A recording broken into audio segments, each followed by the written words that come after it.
Okay, we are live. Hi, this is William Ramsey. Welcome to William Ramsey Investigates. On today's show, I have a very special guest, a returning guest. His name is Dennis Haugh. His last name is spelled Haugh. And he wrote an article we're going to talk about today. The title of that article is really, Should You Fear Our Military? And it's about the shot mandates in the U.S. military. But we spoke in the past about an excellent book he wrote. The title of it is The Road to Americanism, the Constitutional History of the United States. That was December 2021. And then some of his earlier books are The Pocket Guide to Communism and the Foundations of Critical Race Theory. Also, Stability, Justice, and Clarity, How to Restore Social Sanity. Very important topic. And then also Dennis Haugh graduated from the U.S. Air Force Academy in 1973 with a bachelor's degree in mathematics and holds a master's degree in computer science from the University of Colorado at Boulder. And he holds multiple U.S. and international patents. He's also a commissioned Air Force officer and has taken his oath to defend the Constitution seriously. He's also, you can see his website at www.libertyreads.com. And if you're on YouTube right now, you can see his website, which is www.dhaugh.com, DHAUGH.com. And I'll put that in the show notes. But we're going to talk about this still ongoing issue with these shots. And we were talking in the pre-show about some stats that are out there right now. McCullough, who's a known kind of epidemiologist, has said that there's 99% seropositivity, which means that everybody's already been exposed to this virus right now. But there's still this ongoing, everybody needs to get shots and all that stuff. So we're going to talk more about that. So Dennis Haugh, welcome back to the show. Well, thank you, William. It's a pleasure to be here.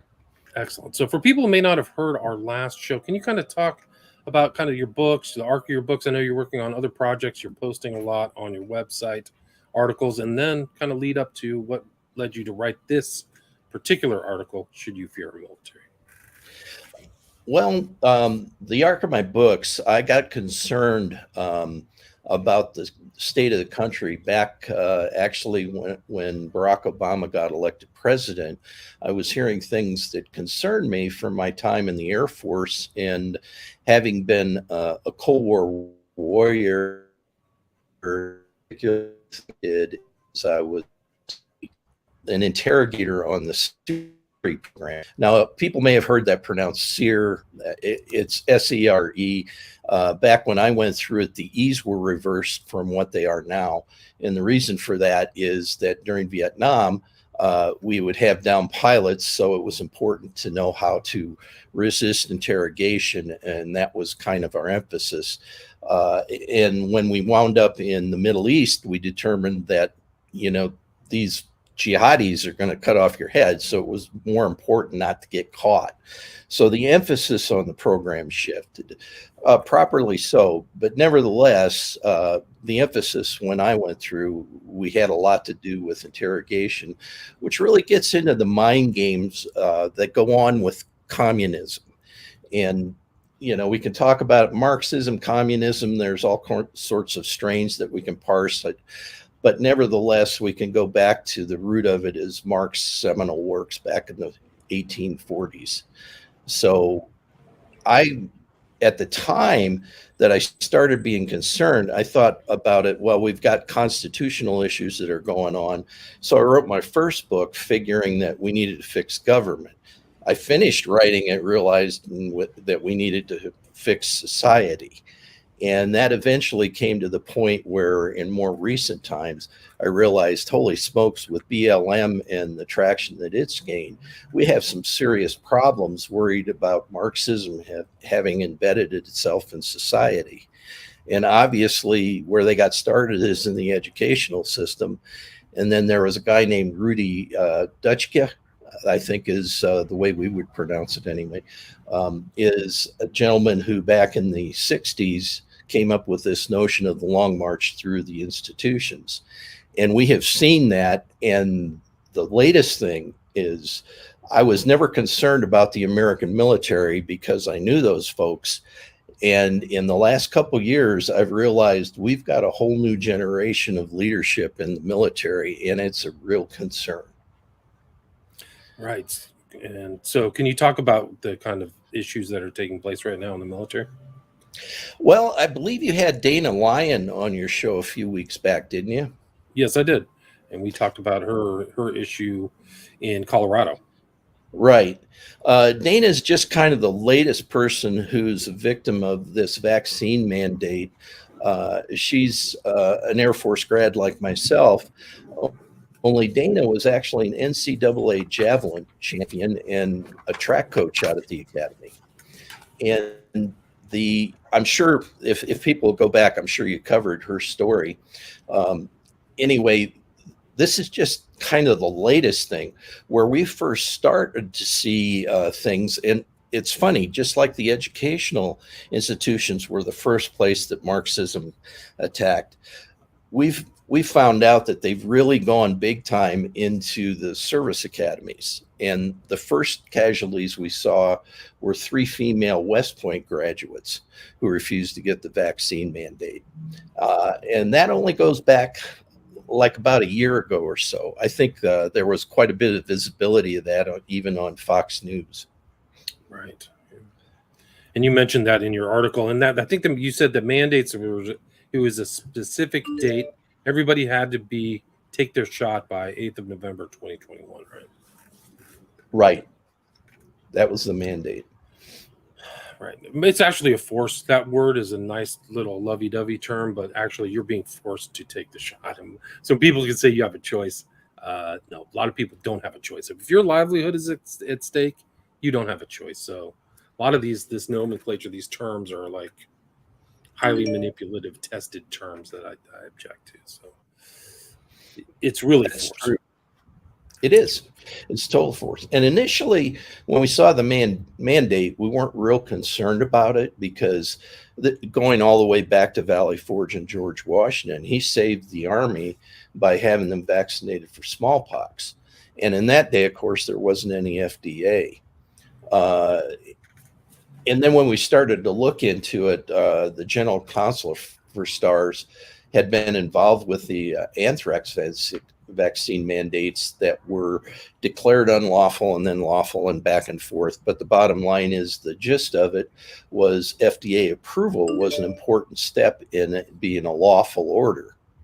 So we realized that, well, this may be a questionable lawful order. But we noticed that it was such an insistence, we realized after the female cadets in that, hey, wait a minute, this is really a Soviet-style purge that's going on.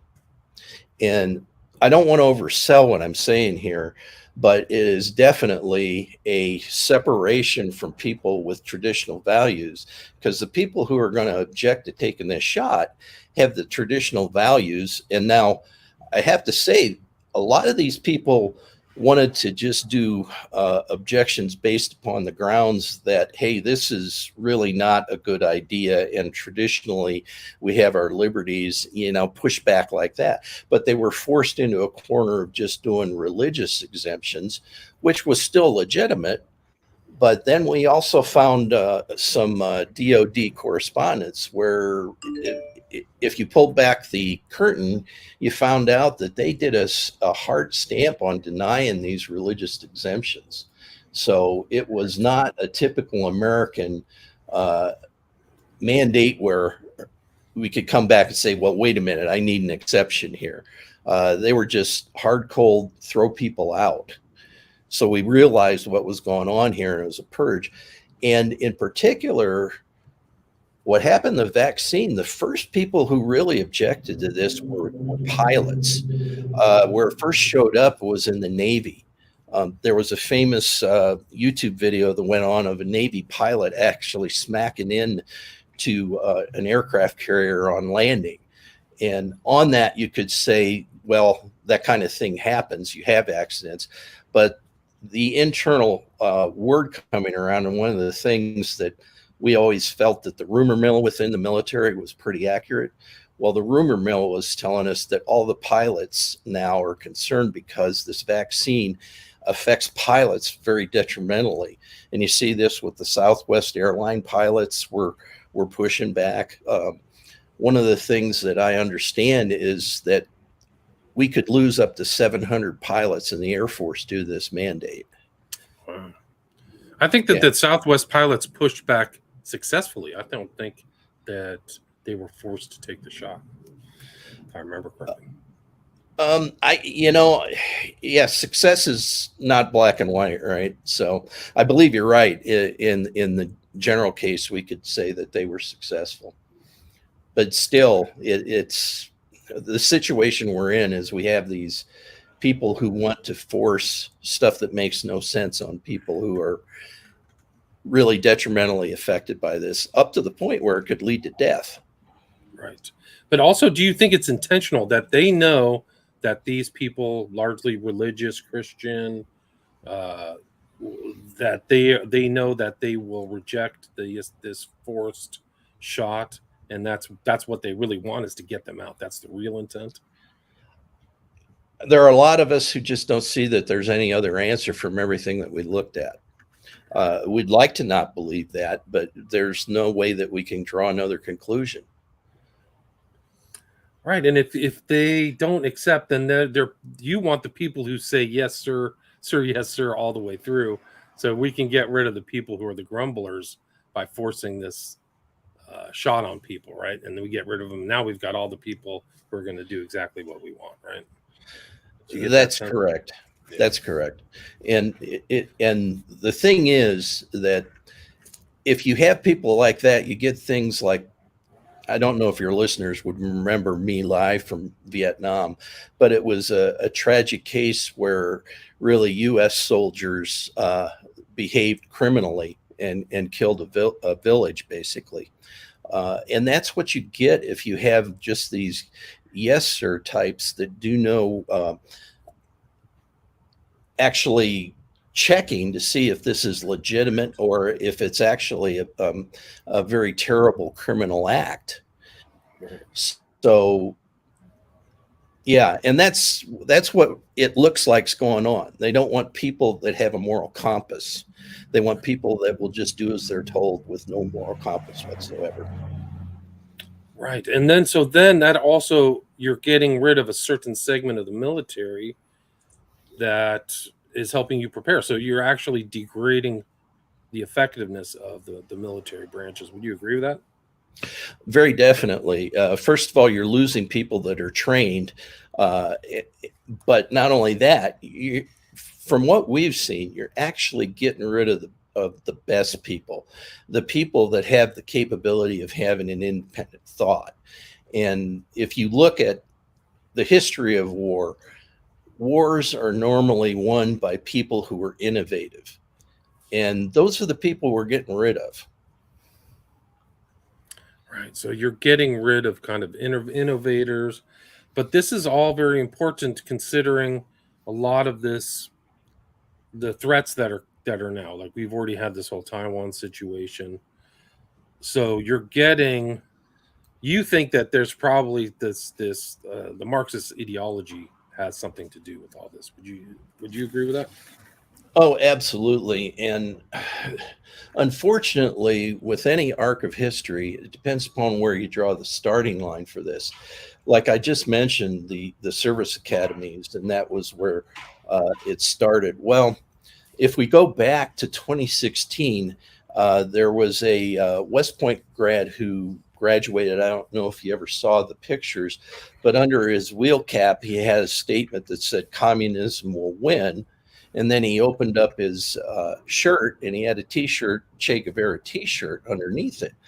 Well, that graduate was eventually run out of the service. However, where he wound up with his pro-communist look was actually he was an NCO in the army and spent time over in, I believe, Afghanistan. It may have been Iraq, but I think it was Afghanistan. And I read what his father had to say, which his father was actually a Pennsylvania Republican. And he said, I think his name was Sylvester Rapone.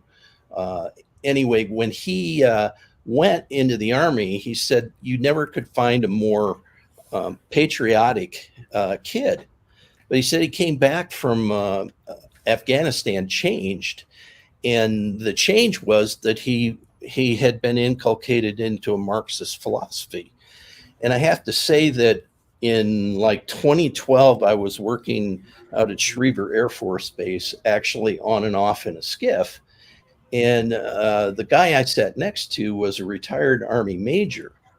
And I was shocked to find out that he was a globalist. And I picked up on a hint of a Marxist undertone. Now, he's a nice guy and everything.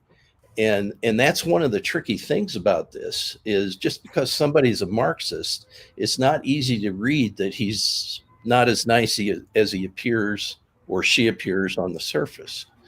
So there's actually been a long time that we've been having this Marxism creep in to the military, and I was totally unaware of it until some of this later stuff started to percolate up. Yeah, it's pretty amazing. I think it's crept into the entire government. So a lot of this outlook, and you said Skip, that's a what, sensitive, compartmented information facility, right? So that's yeah, special sure. Compartmentalized information. It's basically it's very secure. I'll just put it at that. And anyway, that's just one anecdote where, you know, in hindsight, I see that I didn't see it at the time. Right. And so, I mean, I think that what's curious about this whole jab forcing is that people thought maybe I'll just take two, but they're intending to just jab every 2 months or 6 months now. Like they moved the goalposts over these last 2 years. Have you noticed that? Yes, and that's what they do. It's all about control. It's control. Yeah, I think you're absolutely right. And they've had bad things in the past. I remember I think it was the Iraqi War One or something. They jabbed people against anthrax, and a lot of people, there was bad reactions to that. Um, those shots. I don't know if you remember that. So it's not. Yeah. Yeah, you know, I'm not one to really get into conspiracy theories, but the problem is anymore when you look at things that the WEF is putting out and some of the feedback that comes back from Africa in particular, you really have to raise an eyebrow as to what's going on. Um, you know, it goes back to Bertrand Russell in the 50s saying that there are too many people in the world. And then, you know, all this climate change stuff, which a book that I shelved, I actually had done a lot of research on climate change. And being a STEM guy, you know, computer guy, what I found out in short order, the only evidence, and I'm putting that in scare quotes, evidence that they have of climate change is computer modeling. And now, one of the things that Randy Larson asked me to write a few years ago was an article to explain computer modeling to, you know, the normal. I say normal person because we computer nerds, I wouldn't exactly say are normal. But anyway, the bottom line is computer models they suffer pretty quickly from a thing called forecast degradation. And to see what that's all about, all you have to do is watch the projections of the past for hurricanes. They're constantly updating, constantly changing, you know, just like the weather forecast. Now, there's no difference between those forecast models for weather and forecast models for climate other than the time horizon that you're talking about. So just instinctively, as the farm boy I grew up, I have to actually ask the basic question, what makes anybody think that they can project out 100 years more accurately than they can tomorrow? So, but anyway, I did a more extensive dive on that, and I never found anything that refuted that. So climate change is a big hammer that's being used to justify a lot of this stuff that's going on. Oh yeah, but I mean it's been discounted. I mean the whole climate change carbon dioxide thing is a joke because the sun hits the ocean. There's no way you can stop that. That's the biggest producer overall. You'd have to just block out the sun. It just, from a scientific background, it just the climate is obviously variated, but Yep. human man-made global warming is a farce. It's totally fake. They just set aside for John, what's his name? They put something like a multi-billion-dollar slush fund for what's his name? I can't even remember it now. But they just did it? The government, the Biden administration, just did it. So they're moving forward on that. That's another means of social change. Social engineering is this fake climate change. It's all favoring China, but the thing is, the whole CO2 thing. It goes back to 1876, where a guy in a lab came up with a theory of, oh, well, maybe heat causes an increase in CO2, but there's the Nobel Prize winner in physics from 1974 is a Norwegian named Ivar Yaver. And he points out that if you look at it, the way that people deduce correlations is through statistics, right? And we can definitely see that there's a correlation between CO2 increases and heat.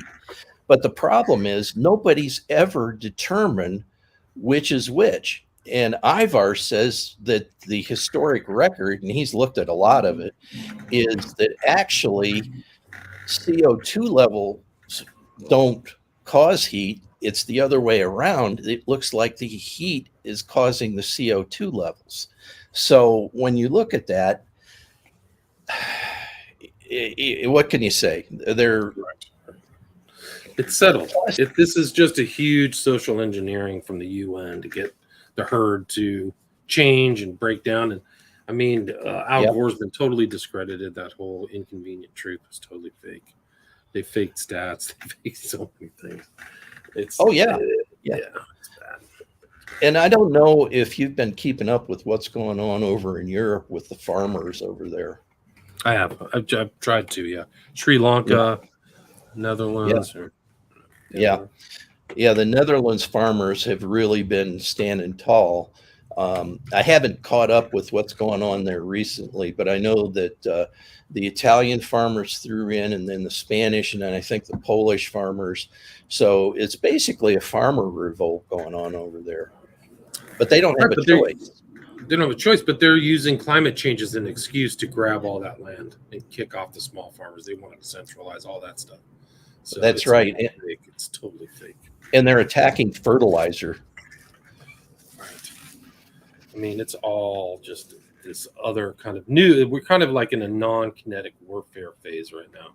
It's not the obvious kind of World War II where there's easily drawn lines. It's a different form of warfare. It's like corporate, institutional, structural warfare. And I would say that's probably ties into this whole purge of the military. Is that's really it? It really is a form of warfare. I wish I could say that it was just some kind of political thing, but I do think that it's ideological warfare. Well, it's posturing. And by the way, if you look over in the Netherlands, it has turned kinetic a bit. You know, they've shot at tractors, and you can see the bullet holes in the tractors. And that the police have over there, it's pretty ugly. But as far as the military goes, like I pointed out, you know, if you listen to Biden, he's definitely drawn a line saying that those of us on the conservative side of the issue are the enemy. Yeah. So what's that say? Because he's the commander in chief. So you've got to worry about what kind of direction he may give to the military. I think you definitely do. I mean, that Soul of the Nation speech, that Nazi speech, was really horrible. Like, you could substitute MAGA Republican for Jew or Black or Italian or whatever ethnic group we want to go after, but it was all that was totalistic language, non-negotiable. You're the most dangerous. And who is in danger? The old school Republicans, the old entrenched Republican people who are going along with the whole program of, vote fraud and all that stuff. So that speech was very telling.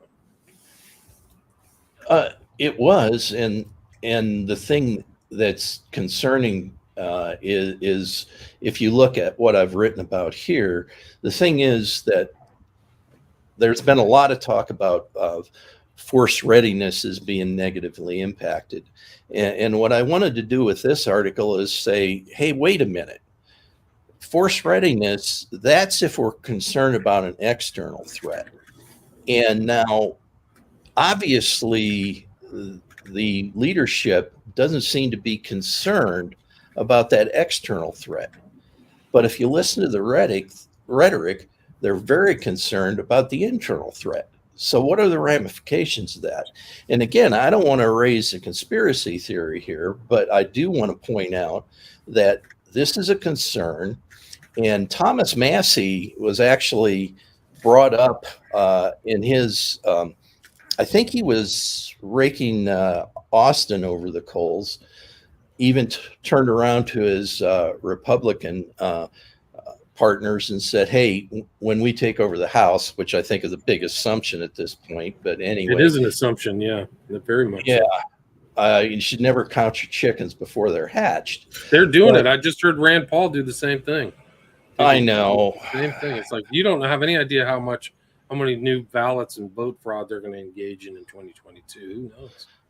Oh, that's a whole nother subject, William, because, I was called as an expert witness in Denver back in December of 2020 because I took a look at the engineering behind these voting systems. And recently, I haven't been involved with the Lindell crew in that because I kind of pulled away from the election integrity stuff to go and address this military stuff with stars. But the thing that came out of that, there was a red team guy, I think his last name was Pratik, basically validated everything that I brought up in my report that I wrote when I looked at all of the engineering behind the voting systems. And the bottom line to this is these voting systems are less secure than the average person's PC. And I'm not saying that with any degree of glee or anything, but it's a matter of fact. And there's more to it. And that dhaugh.com website that you have there's a blog on there that's, let's see, what did I call it? The report on, let me look it up. Report on U.S. voting system requirements. And one of the things that came out of it when I looked at it, and Pratik said the same thing, the root problem here is the whole HAVA, which was an act of Congress in response to the hanging chads in 2000s, and the resulting EAC. This stuff is just horrible. And, I go into it in a depth that I believe people can follow. But there is nothing good about these voting systems. They're just garbage. Aren't they just made for fraud? Isn't that the intent? Is that people can create fraud out of them? I have never gone that far, but I have talked to a tester at Dominion Voting Systems who swore that the whole idea was fraud. And now he worked hand in hand with a guy named Eric Coomer, which I think you've probably heard of, right? Yes. Yeah, Joe Altman exposed him. And of course, Dominion was based, all of the computer work was being done here in Denver. Now, the Dominion headquarters is in Toronto, and they are actually on the same floor in the same building with George Soros's I think it's his Freedom Frontiers or whatever his Open Society or something. One of those nonprofits. And just as an aside, there's another company called CGI that's headquartered there in Toronto that is a 5-minute walk from that building. And CGI Federal is a subsidiary that was involved very heavily in the Steele dossier and the Mueller investigation. And the lady who is currently the president of that company, her claim to fame was that she got Dominion voting systems into California. Wow. There you go. You can just make the elections. They did sketchy things. They had the recall of Gavin Newsom, had millions of votes, or people had to petition to get it done. And then like they used the systems and he ended up winning like far, right Orange County. People were like, this is preposterous. This doesn't make any sense. Like Orange County's solid, Republican right. Right. It's just Well, unbelievable stuff. Yeah. the only thing I can say, I can't go so far as to say that there's definitely fraud baked into this thing, but I can definitely say these things are really susceptible to being used to commit fraud. And so something like the 2000 Mules video, that's showing there's good old fashioned fraud that goes on kinetically. And what that's doing is that's the way that you feed in the data that you can then use to commit the fraud. Now, that said, there was one thing, a guy named, what was it, Lee? I forget his name, but my buddy Dave Clements down there in Otero County, New Mexico, had a session with the county commissioners down there. And I think the guy's name was Lee Fenberg or something like that. He was involved in the Michigan vote audits. And one of the things that he brought forward was in the Michigan Supreme Court election, and this got my attention. He discovered there was a file that was there that I was unaware of, that it looked like, I can't swear to it, of course, because I haven't seen this stuff, but it looked like what this was is it was a control file for a thing called ranked choice voting. Okay. Which, are you familiar with ranked choice voting? No. Can you explain that? Yeah, ranked choice voting is you don't just vote for one person and the majority wins or the plurality wins. This is you vote for two or three or however many, and then there's a scoring that goes on, and whoever is ranked wherever, it's used largely for the filtering. Like you guys have the jungle primaries out there in California, right? Mm-hmm. Yeah, that's similar. And to a degree, you could argue that the whole electoral college kind of works on a ranked choice voting, but not exactly. They're just kind of related. They're not straightforward elections. Anyway, this looked like a control file, which ranked choice voting, there's no way, no how that ranked choice voting should be in any of these election systems in things like the Supreme Court election. Now there's state circumstances where they actually are legitimate to do that. For example, on electing judges or county commissioners, depends upon how the law is written. But ranked choice voting is fundamentally there for HOAs. So anyway, he pointed out, well, that seems strange that file was there. And that kind of raised a red flag to me, because people talk about how the votes wind up going backwards, which, that's kind of questionable whether that really happened, just because of the way the Edison feed reporting is. I've never been 100% sold on some of the stuff that you hear in rumors on that. But anyway, the existence of this file and the fact that it flipped the Michigan Supreme Court is a big eyebrow turner.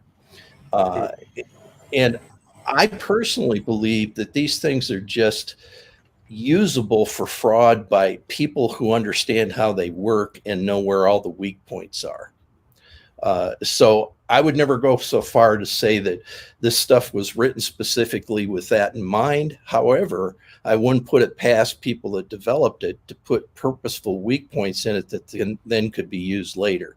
And we just don't know what those are, because they raise the flag of this stuff being their intellectual property, which is just baloney. I mean, these systems are used by the people. The people should have total transparency on these things. It should be developed by the people. They shouldn't even use it. You know that India has 1.2 billion residents, and they just still use paper ballots because they're auditable. They're easily auditable. You can just go, Yeah. there's all the ballots. Here they are, done. Okay. Yeah. So Well, we there's no have a reason. worse system than India. Yeah. Oh, well, one of the things this gentleman down in Otero County pointed out is, wait a minute, we can just take and read the ballots in as PDFs, post them out on the web. Okay, they can be unalterable, and then we can go through and post process those images and get these counts.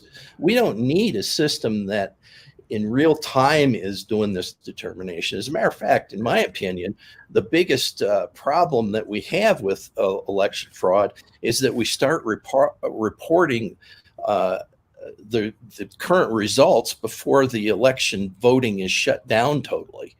Right. And why are we doing more than one election day? That's ridiculous. Yeah, there's a lot of problems there. And they shouldn't have more than one election day. That's what they did in 2020. Just wait. You know, we're not going to call it for Trump. We're not calling for Trump. Just wait. And then all those votes came in from fraud boxes. It was unbelievable. But you had problems in Colorado. I think somebody there, the Secretary of State, or somebody went in and deleted the records. So that's not just the fraud having to do with the vote, but just the auditable trail. There's a lot of problems. So that tells you a lot. Somebody has to go in and go, nope, deleting that whole thing. Well, Colorado is actually ground zero for election fraud because Dominion was here and became a major player. There's more to the puzzle.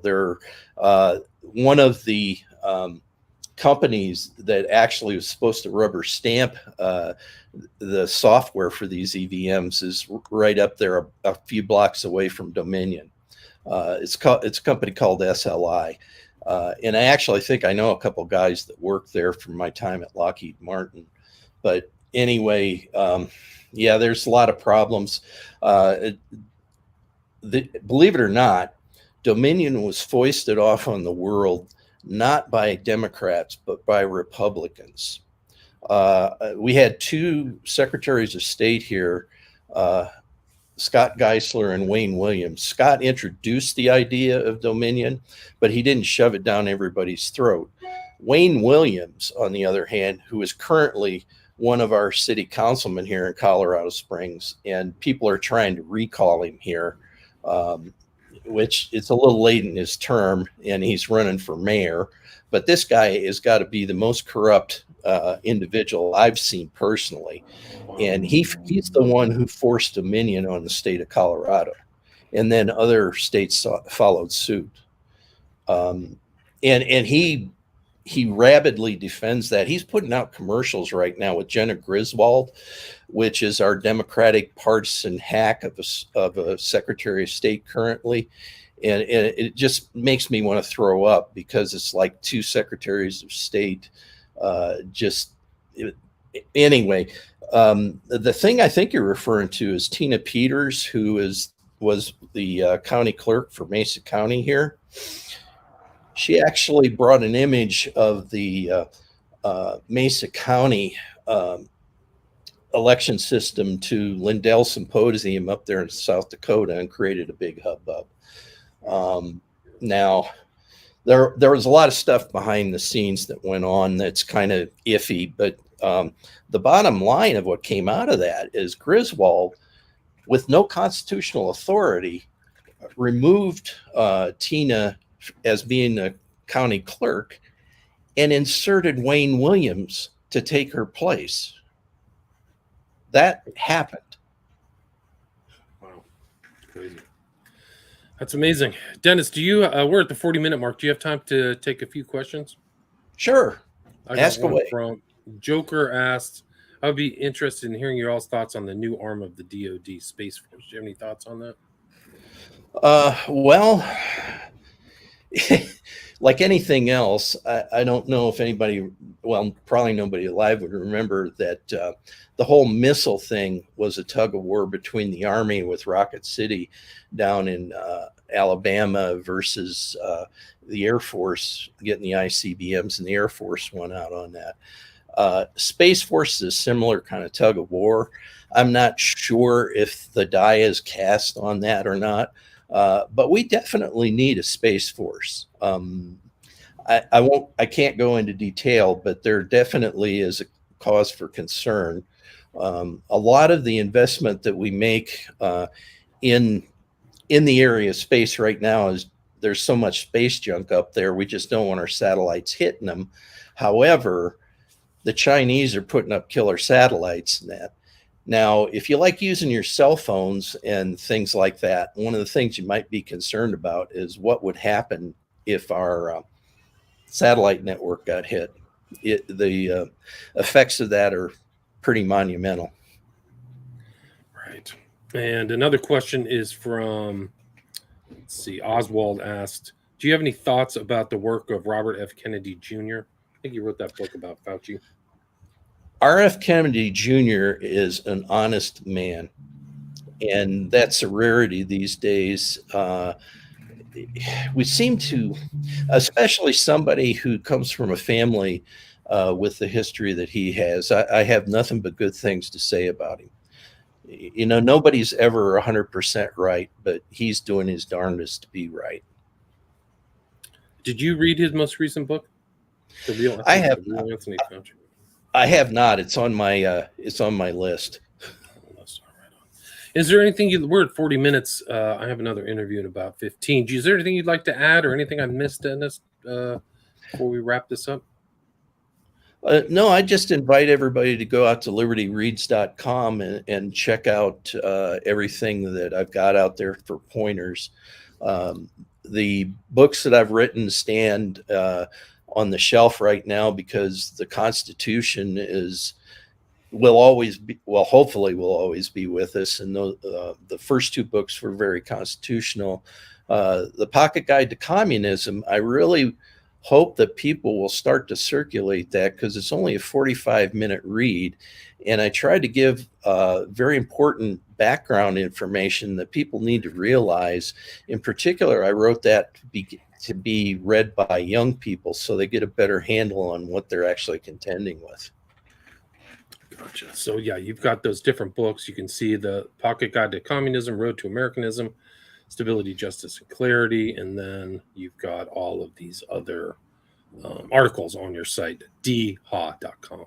But and on that, William, those two articles that I mentioned right before we went on, Grudge Justice and the Offense Principle, those are very foundational articles that I would like people to read. Great. And so people can check that out. So I'll put those links to all of your material and website in the show notes so people can check that out. So again, Dennis Haugh, Haugh, and we talked about the jab, forced jab in the military and its consequences. So thanks so much for your time. Thank you, William. I appreciate your time. All right. Take care. Stay there.